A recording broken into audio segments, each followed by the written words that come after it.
Assalamualaikum warahmatullahi wabarakatuh. Di sini kami akan mempresentasikan demonstrasi kontekstual filosofi pendidikan topik 5. Perkenalkan, kami dari PPG Prajabatan G1 2024 Universitas Muhammadiyah Jember. Kami dari kelompok 4 yang beranggotaan Putri Susilowati, Mita Rahmawati, Rizal Ari Pratama, dan Abdullah Subehi Yusuf. Pada pertemuan kali ini, mahasiswa membuat sebuah demonstrasi kontekstual untuk memberikan gambaran yang kontekstual tentang pendidikan yang berpihak peserta didik dan memerdekakan peserta didik dalam pendidikan abad ke-21 dengan media visual atau audio. Yang pertama adalah pendidikan yang berpihak pada peserta didik. Pendidikan yang berpihak pada peserta didik adalah pendidikan holistik yang memfokuskan pada kebutuhan belajar peserta didik dengan mempertimbangkan karakteristik, kompetensi, pemahaman, dan pengalaman peserta didik. Selanjutnya, implementasi pendidikan yang berpihak pada peserta didik dalam pendidikan abad 21. Yang pertama, pembelajaran yang berpusat kepada peserta didik, atau kurikulum yang fleksibel, pembelajaran berdiferensi, dan penilaian autentik. Yang kedua, mengembangkan keterampilan abad 21, berpikir kritis, kreatif, kolaborasi, komunikatif, dan literasi digital.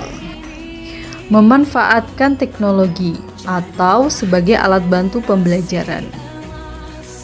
Selanjutnya, menciptakan lingkungan belajar yang aman dan nyaman, membangun hubungan yang positif, dan menciptakan budaya inklusif.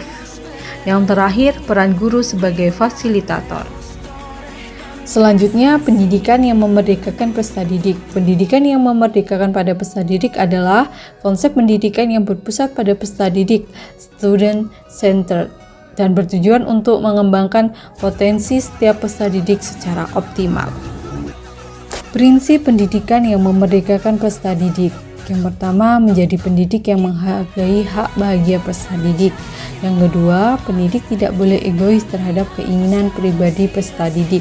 Yang ketiga, menuntun segala kodrat anak dan merefleksikan pembelajaran. Pendidikan yang berpihak dan memerdekakan pada peserta didik pada abad 21. Pendidikan yang berpihak dan memerdekakan pada peserta didik pada abad 21 adalah pendidikan yang fokus pada kepentingan dan kemandirian peserta didik yang disesuaikan dengan kodrat alam dan kodrat zaman. Aspek penting dalam pendidikan berpihak dan memerdekakan peserta didik yaitu yang pertama, mengutamakan peserta didik dalam hal gaya belajar, kebutuhan minat peserta didik menjadi pertimbangan utama, dan guru berperan sebagai fasilitator yang membantu peserta didik. Yang kedua, memerdekakan peserta didik, yaitu memberikan ruang kepada peserta didik untuk berinisiatif, berpikir kritis dalam memecahkan permasalahan. Peserta didik diberi kebebasan belajar mandiri, berkreasi, dan berinovasi. Itulah tadi gambaran pendidikan yang berpihak dan memerdekakan peserta didik pada abad 21. Selanjutnya di sini adalah praktik baik yang telah dilakukan oleh sekolah-sekolah pada video yang diobservasi mahasiswa tentang pendidikan yang berpihak dan memerdekakan peserta didik. Yang pertama adalah sekolah kembang.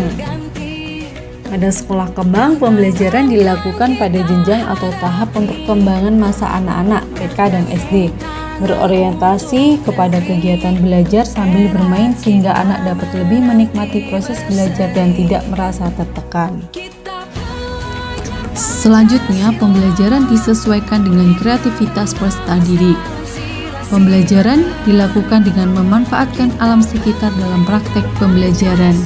Yang terakhir, pembelajaran dikemas dengan teori belajar humanis sehingga peserta didik lebih leluasa mengutarakan gagasan.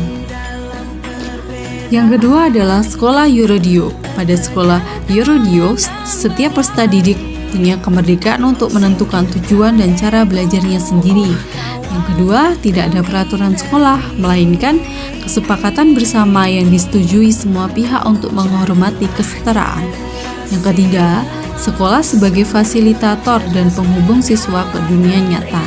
Yang keempat, penilaian tidak hanya berdasar hasil tetapi juga dari proses belajar. Yang ketiga adalah SDN 010 Bongan. Pada SDN 01 Bongan, Pembelajaran yang dalam pengajarannya di sekolah tidak membuat peserta didik terpaksa mengikuti kurikulum yang berlaku. Yang kedua, pengajar terkadang berasal dari masyarakat sekitar yang memiliki wawasan di bidang tertentu untuk menambah wawasan siswa, dunia usaha, tokoh agama, dan lain-lain. Yang ketiga, siswa dilibatkan untuk menyampaikan pendapat dalam proses pengambilan keputusan pembelajaran yang akan dilakukan. Sekolah yang terakhir adalah Sanggar Anak Akar. Pada Sanggar Anak Akar melakukan evaluasi bersama untuk meningkatkan sarana dan cara berdinamika yang dibutuhkan ekosistem. Yang kedua, masing-masing anak membuat perencanaannya sendiri. Yang ketiga, merencanakan bersama waktu-waktu yang harus dihormati sebagai waktu milik bersama. Itu tadi adalah gambaran praktik baik yang dilakukan oleh sekolah-sekolah yang ada dalam video. Selanjutnya adalah praktik baik yang dilakukan oleh sekolah mitra mahasiswa tentang pendidikan yang berpihak dan memerdekakan peserta didik. Di sini ada 3 sekolah, yaitu yang pertama ada SMA Negeri Kalisat, yang kedua ada SMA Muhammadiyah Wuluhan, yang ketiga ada SMA Muhammadiyah Rambi Puji. Sekolah yang pertama adalah SMA Negeri Kalisat. Praktik baik yang dilakukan adalah menyediakan sarana dan prasarana pendukung dalam kegiatan pembelajaran di kelas. Yang kedua, sekolah memfasilitasi peserta didik untuk mengembangkan minat dan bakat melalui ekstrakurikuler, OSIS, paskibraka, dan lain-lain. Yang ketiga, budaya 5S, senyum, sapa, salam, sopan, dan santun, yang dilakukan sebelum pembelajaran dimulai di pagi hari oleh peserta didik dengan guru yang bertugas. Yang keempat, pemberlakuan kurikulum merdeka di SMA Negeri Kalisat. Selanjutnya, membaca doa setiap pagi sebelum pembelajaran di akhir pembelajaran di hari tersebut. Membiasakan peserta didik membaca Al-Quran di pagi hari. Memperingati dan menghormati hari-hari nasional ataupun keagamaan. Yang terakhir, pengadaan proyek penguatan profil pelajar Pancasila di SMA Negeri Kalisat.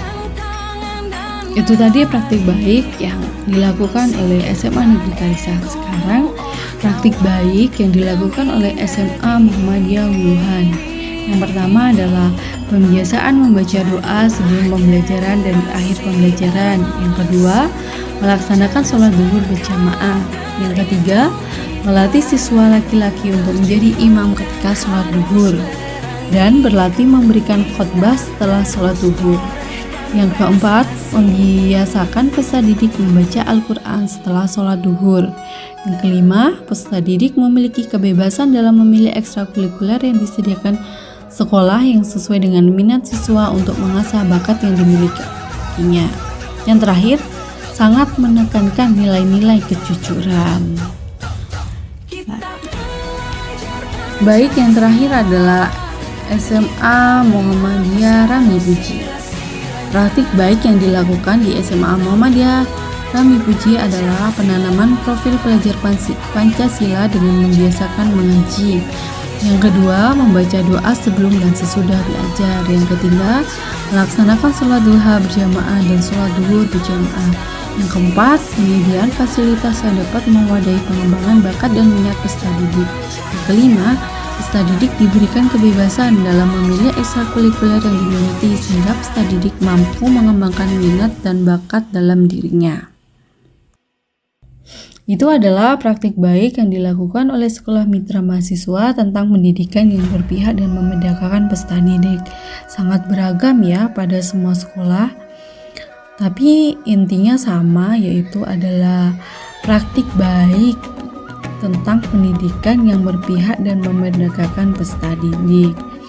Ini ada salah satu contoh praktik baik. Yang pertama ini ada di SMA Negeri Kalisat, yang kedua ini ada di SMA Muhammadiyah Wuluhan, yang ketiga ini adalah di SMA Muhammadiyah Rambi Puji. Ini kalau di SMA Negeri Kalisat pada saat 5S ya kan, jadi pembiasaannya ada di pagi hari. Terus selanjutnya ini di SMA Muhammadiyah Wuluhan, yaitu pada saat berdoa sebelum pembelajaran. Yang ketiga adalah di SMA Muhammadiyah Ramli Puji. Ini adalah pada saat sholat duha bersama.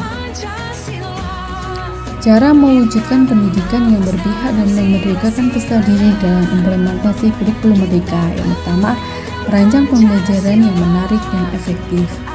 Yang kedua, menerapkan pembelajaran berdiferensi berpihak pada peserta didik. Yang ketiga, menggunakan strategi dan model pembelajaran yang efektif dan menarik serta selalu memvariasikan model dan strategi pembelajarannya. Yang keempat, menyesuaikan kegiatan pembelajaran dengan kebutuhan belajar peserta didik. Di sini bisa jadi untuk merancang pembelajaran yang menarik dan efektif kita menggunakan LKPD, ya kan. Banyak peserta didik yang menyukai lebih semangat untuk menggunakan LKPD. Menerapkan pembelajaran berdiferensi, di sini bisa jadi menerapkan berdiferensi proses, konten, produk, lingkungan belajar, seperti itu. Untuk menggunakan strategi dan model pembelajaran bisa menggunakan strategi dan model PBL, PJBL, itu. Dan yang terakhir yaitu menyesuaikan kegiatan belajar dengan kebutuhan belajar peserta didik. Kebutuhan dia belajar berarti kita menggunakan pembelajarannya bisa auditori, visual, dan kinestetik. Jadi kita harus membuat kegiatan sesuai dengan kebutuhan belajar peserta didik. Sekian presentasi dari kami tentang gambaran yang kontekstual tentang pendidikan yang berpihak peserta didik dan memerdekakan peserta didik dalam pendidikan abad ke-21.